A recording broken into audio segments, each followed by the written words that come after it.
primary care is an innovative, alternative path to insurance-driven healthcare. Typically, a patient pays their doctor a low monthly membership and, in return, builds a lasting relationship with their doctor and has their doctor available at their fingertips. Welcome to the My DPC Story podcast, where each week you will hear the ever so relatable stories shared by physicians who have chosen to practice medicine in their individual communities through the direct primary care model. I'm your host, Maryal Conception, family physician, DPC owner, and former fee-for-service doctor. I hope you enjoy today's episode and come away feeling inspired about the future of patient care, direct primary care.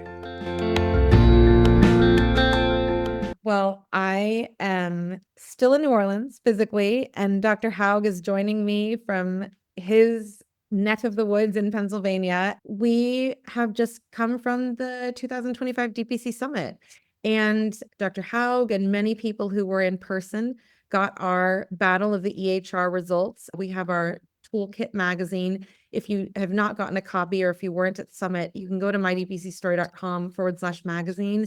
And you can check out a digital copy there. But Dr. Haug has joined us today to give his perspective on the data that the Battle of the EHR said, as well as him as a very seasoned DPC physician with multiple people working at his clinic, clinicians and support staff. He had just a fun time hanging around and asking the different EHR vendors at the summit about their products. And so conversation is all around the EHR and his opinion as a seasoned DPC doctor, as well as the data from the magazine. So thank you so much, Dr. Haug, for joining us today. Thank you for having me. It's good to see you again so soon. I know, it's awesome. Tell us a little bit about your practice for people to understand in terms of how you've transitioned over time from you opening to where you are now, and in terms of how your EHR has helped you serve patients as well as yourselves to manage those patients.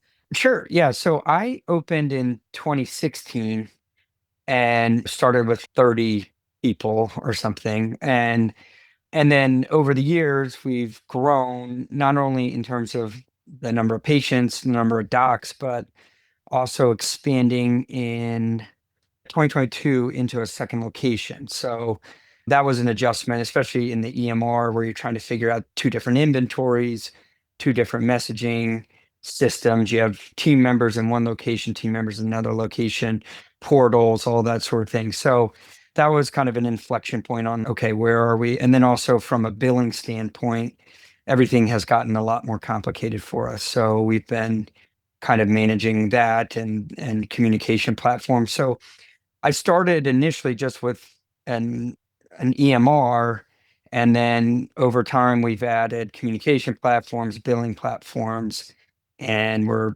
still always trying to see how to maximize the efficiency of all of those things.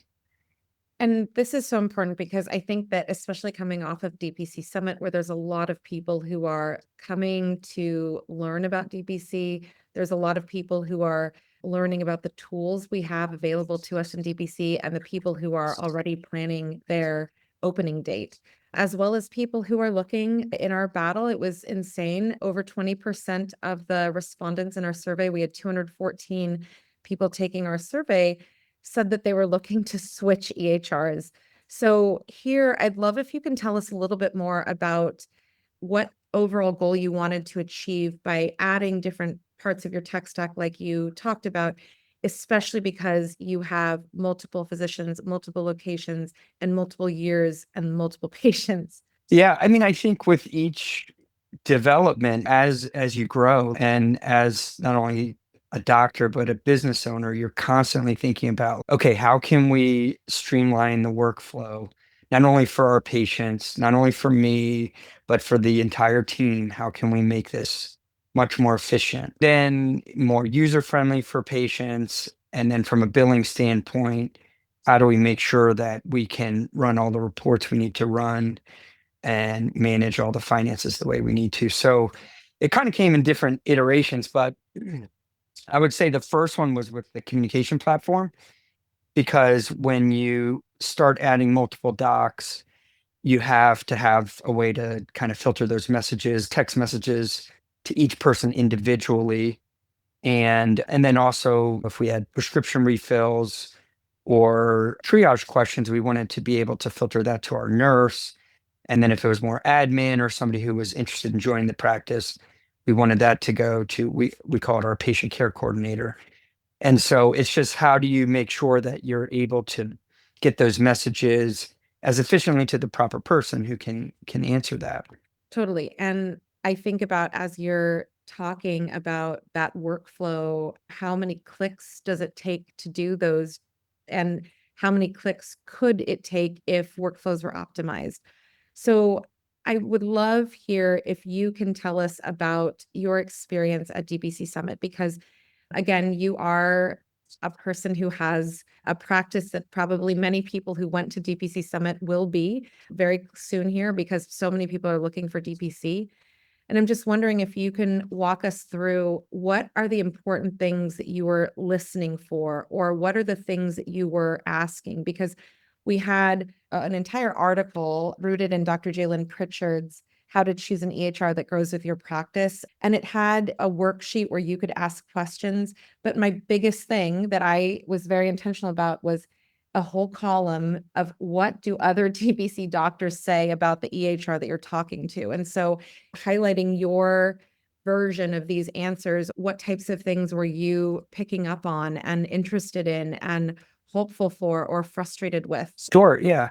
Yeah, the conference, I mean, the conference was awesome this year. And I wasn't able to go last year, but did go 2 years ago and many of them before that.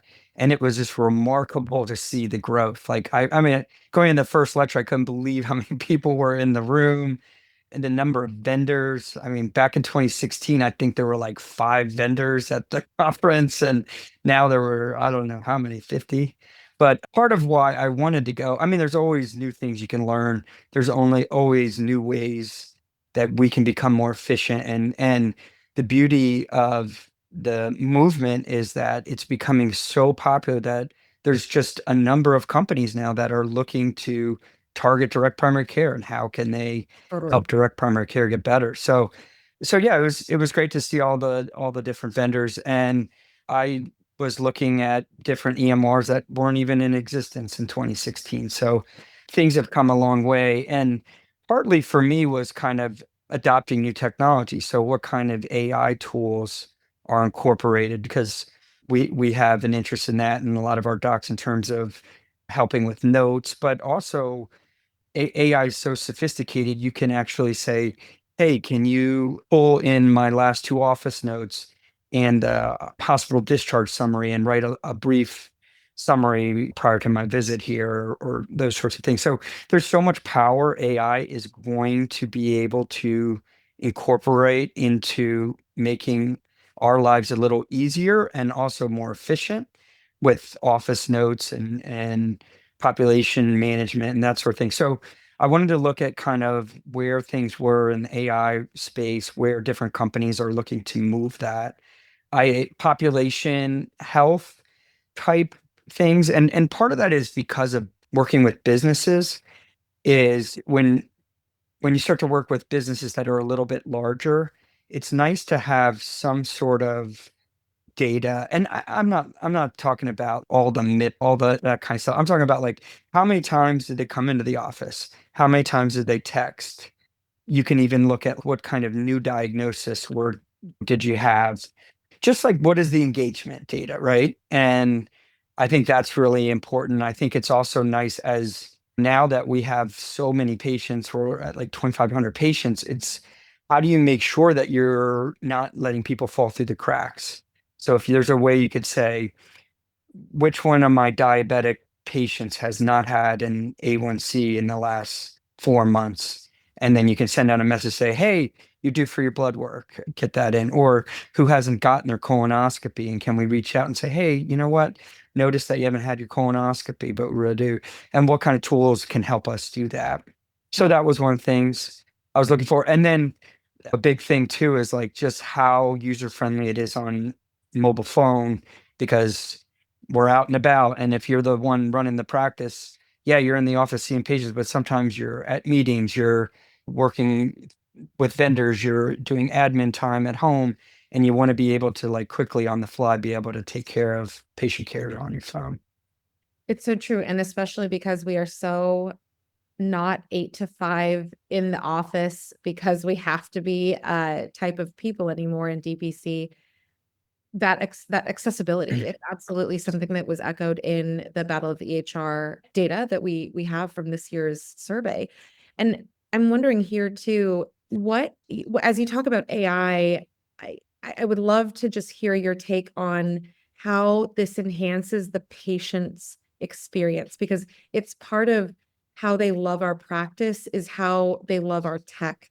And I do feel that that impacts how people either stay or churn at a practice. It's not going to be the highest thing that impacts churn, but I do think that it does impact churn, especially with word of mouth, if a person has a bad tech experience. Yeah, I agree. I think, well, I will say just the accessibility over messaging. I mean, patients absolutely love that. And it's a big separator from the large university health system based primary cares that a lot of us came from, where you can handle so many things just by doing quick. I mean, the amount of patients I took care of this morning just by texting them, patients sending pictures over about rashes, and I could quickly write them back, make a suggestion, and say, "Hey, send me a picture next week." And they didn't have to leave their house or work to go do that visit. That people love that, and that's something that will want them to stay with your practice because they know they can't get that type of convenience elsewhere.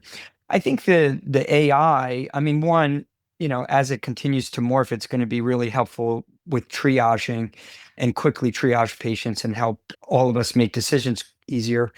But also just the engagement in the office visit. I mean, I think one of the things that we do really well in DPC versus other places is we take time with patients, we look them in the eye, we sit down and do that.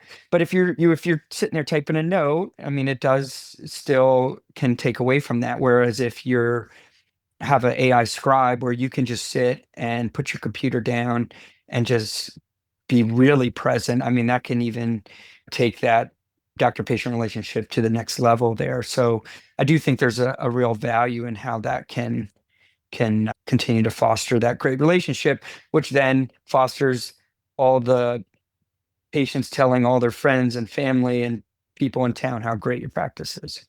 Absolutely. And it totally feeds into the culture of accessibility. And so it is really important to look at a DPC focused EHR versus a non-DPC focused EHR, one that's really focused on coding and optimizing codes and billing. And so here I'm wondering, thinking about, because you've been in practice for over 8 years now, you're nearing a decade of practice. Like we talked about, you have multiple doctors, multiple staff, multiple locations.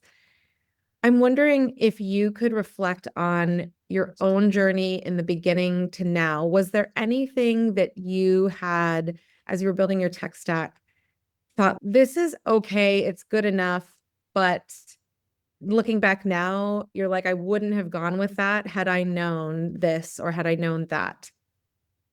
Hmm. I mean, I don't know if there's anything where I wouldn't have gone with that. When I started out, well, one is usually you don't starting with a bunch of money. So you have to think about, okay, how can I have a tech stack that's going to meet my needs, but not break the bank? And I opted for an all-in-one management tool, had portal inventory management. I could set up like my phone. It had some texting feature and then could also manage our subscriptions. And I just like the idea of everything together in one system. And that worked for a while, but then you get to the point where it's not meeting the needs of the communication platform the way we would need. And so then I looked into adding a communication platform. And then as we continue to expand and we opened a second location and had multiple providers where we're trying to calculate, what their income is and all of those things. We needed a billing platform that is going to be able to really handle all of that. And so I don't really have any regrets in terms of like that. I mean, I think it was just more of there's a transition over time and you start adding stuff. Now the question I'm having is am I doing it the most efficient way?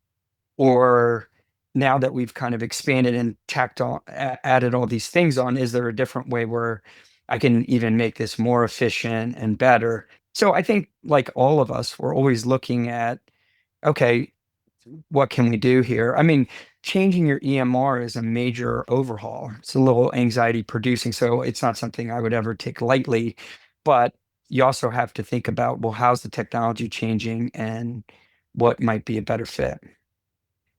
So here, thinking in a completely utopian world, if a patient were to come into your practice all the way to follow up after their first appointment, what is the perfect workflow for your team at Core Family Practice?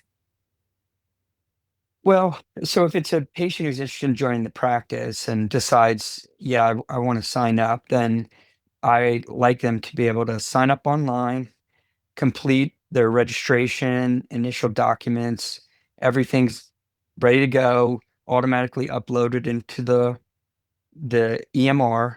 Once that patient signs up, they're automatically uploaded into the EMR, the billing platform, and communication platform seamlessly. We don't have to manually change things. And then typically we'll reach out, obviously, and set up an initial appointment. Then when we have them come in and do their initial appointment, I mean, it'd be great to just spend an hour with that patient. Ideally, all the records are in. Obviously, that doesn't always happen, but and then you can sit there and have a nice conversation. We do have patients do an intake form prior to coming in, and then have that populate the chart. Personally, I would like it to populate the chart a little better than it's currently doing, but that would be nice. And then that way you come in and everything's already preloaded and all that. And then we can sit and kind of go through an initial visit. If we had AI, which could help produce that note and also patient summary at the end. So at the end, that patient summary, I like to load on the portal. And that way I feel like we're both on the same page in terms of what the game plan is and something where really easy for the patient where they can get on and they could access that. I mean, if it's an app or something, that would be great, but something where they can say, okay, this is my medical home, this is where I go, and I can get all my information real easily. And then if I have questions, I can send a quick message, and that message will be sent right to my doc so they can answer it. If I need a follow up, I can either call the office or send a message, or I could go online and maybe schedule an appointment and get my follow up booked. Totally. And this is very similar to how our workflow works at Big Trees MD and also how you guys have intentionally designed your workflow to work so far. What about the back end in terms of you go through the patient experience like you described, they have their after visit summary, but then they need labs, they need orders executed on. What's your ideal workflow or how are you doing it now? Or what would you like to do in the future so that your efficiency is optimized? Well, so for medications, either we would dispense in house. And so with that, obviously, you want to make sure that your inventory is well managed and that any kind of ancillary charges, whether they're labs or meds, would be seamlessly billed through your billing platform rather than you having to re-enter that into the billing platform. I want all the systems to talk together and link so that you're not having any of your team members doing additional work that really isn't providing any really real value, some admin task that should be gone, that just leads to potential mistakes. So how to maximize that to make sure that your EMR system is communicating very efficiently with all the platforms. I mean, that's something that I'd really like to do. And then we either dispense in house or I can e-scribe the med to the patient's pharmacy and lab work. Some patients decide to get their labs at our office. So when they're leaving the office, we'll have them schedule with our nurse, or we do have a phlebotomist who comes in part-time to help with people love getting their labs in the office. So just to kind of give more time for that. And then I'll put the orders in the chart. So when they go see the nurse or phlebotomist, they're already in there. And so they know what the orders are. That's awesome. And I hope that it just gives some people, especially the listeners out there who are newer to DPC workflows, it's very familiar in terms of how we did things in fee for service, but this is stuff that is definitely is and can be even more streamlined. And in here, I want to point out one of the sections that we had in the toolkit in the Battle of the EHRs was highlighting satisfaction of different features. And when it comes to patient portal overall, and the people who answered the question on how good are patient portals of the DPC space, talking about their own EHR, that was our lowest score, a 2.94 out of 5. And so I go back to, this is a tool that we have that our patients engage with. It is part of how our patients experience the access to our care. I have a DPC doctor, and then I literally had to email her to say, I don't know how to cancel an appointment because there was no portal. And Mm. it's a huge thing for me because that is totally extra work. So I Mhm. would love to focus on the Battle of the EHRs, because now you got a copy. And again, if you did not get a copy, go to mydpcstory.com/magazine and look at the results in full. But looking in general at the results and being able to reflect on your almost decade in practice with the demographics at your clinic that you have, I'm wondering if there's anything that really stood out to you as, oh, absolutely, or that really surprises me. Anything in particular that stood out for you from the battle results?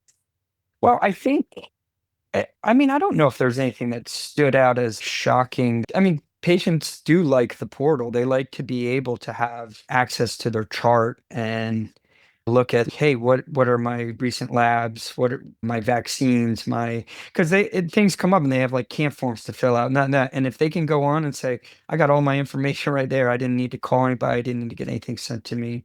They like the messaging.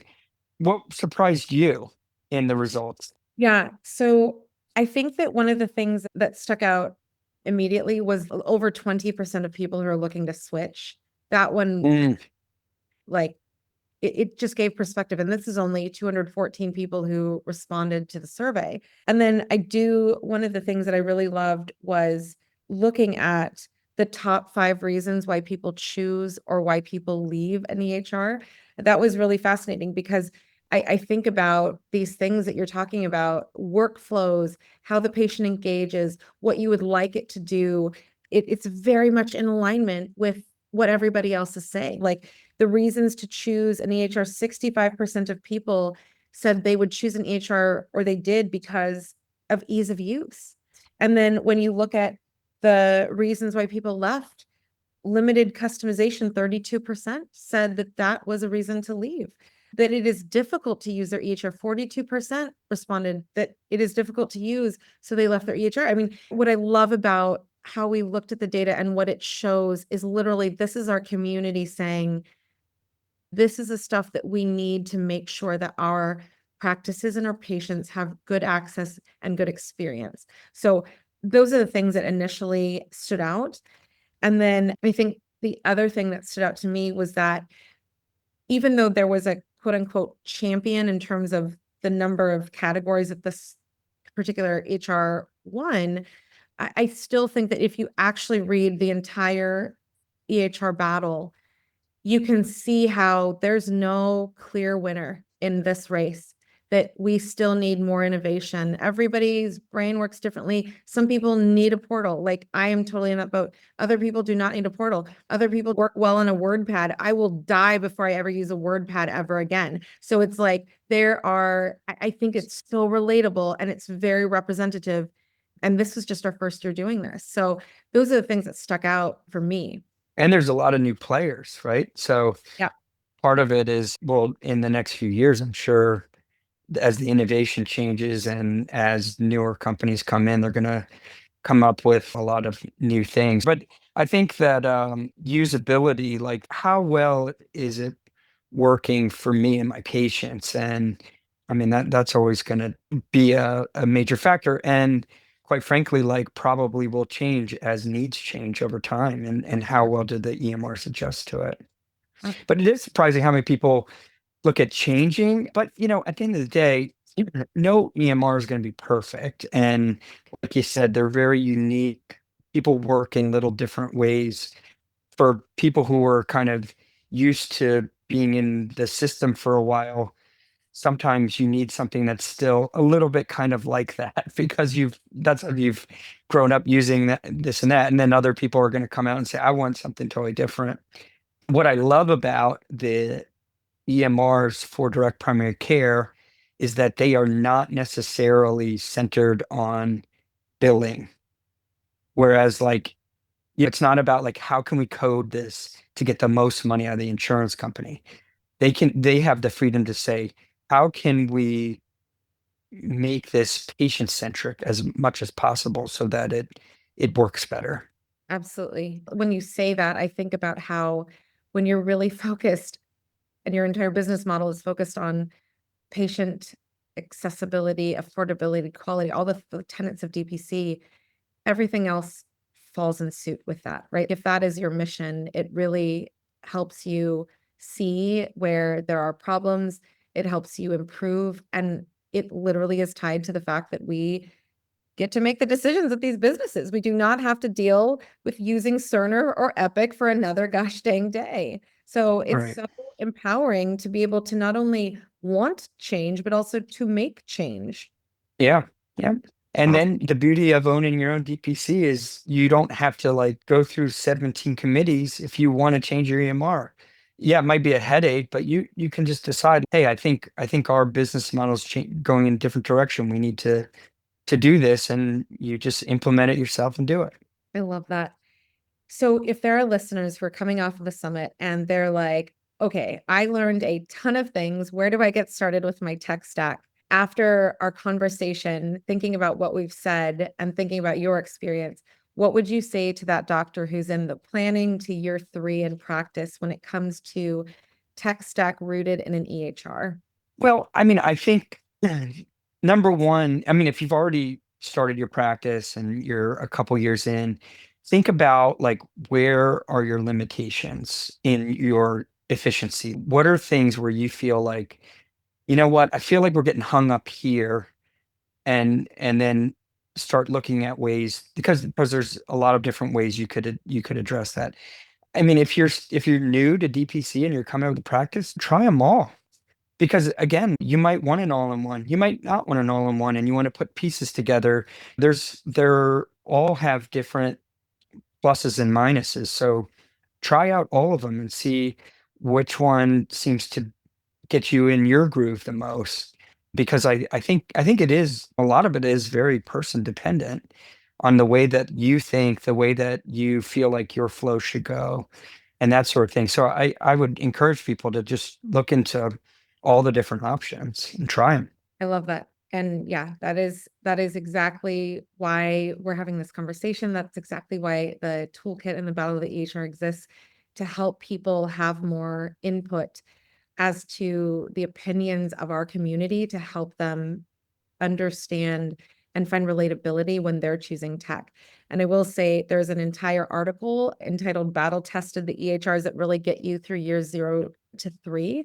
And the amazing Paula Tomzik, who is the clinic manager at Car Direct Care, talks about shifting from one EHR to another. And it's like you said, it's not a fun experience. There's a quote in here that is not too friendly for little ears that people said about the transition. And so that matters.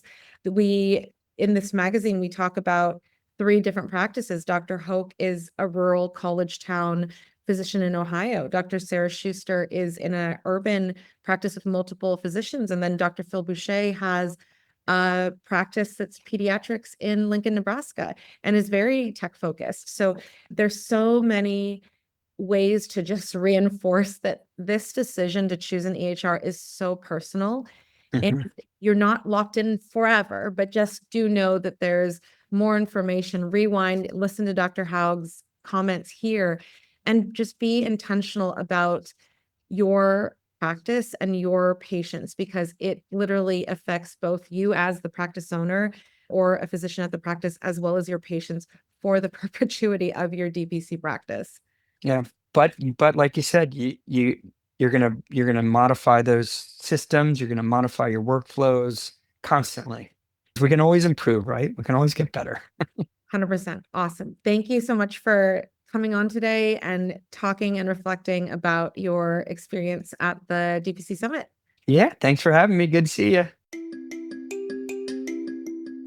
Thank you for listening to another episode of My DPC Story. If you enjoyed it, please leave a 5-star review on your favorite podcast platform. It helps others find the show. Have a question about direct primary care? Leave me a voicemail. You might hear it answered in a future episode. Follow us on socials at the handle @MyDPCStory and join DPC Didactics, our monthly deep dive into your questions and challenges. Links are at mydpcstory.com. For exclusive content you won't hear anywhere else, join our Patreon. Find the link in the show notes or search for My DPC Story on patreon.com. For DPC News on the daily, check out dpcnews.com. Until next week, this is Maryal Conception.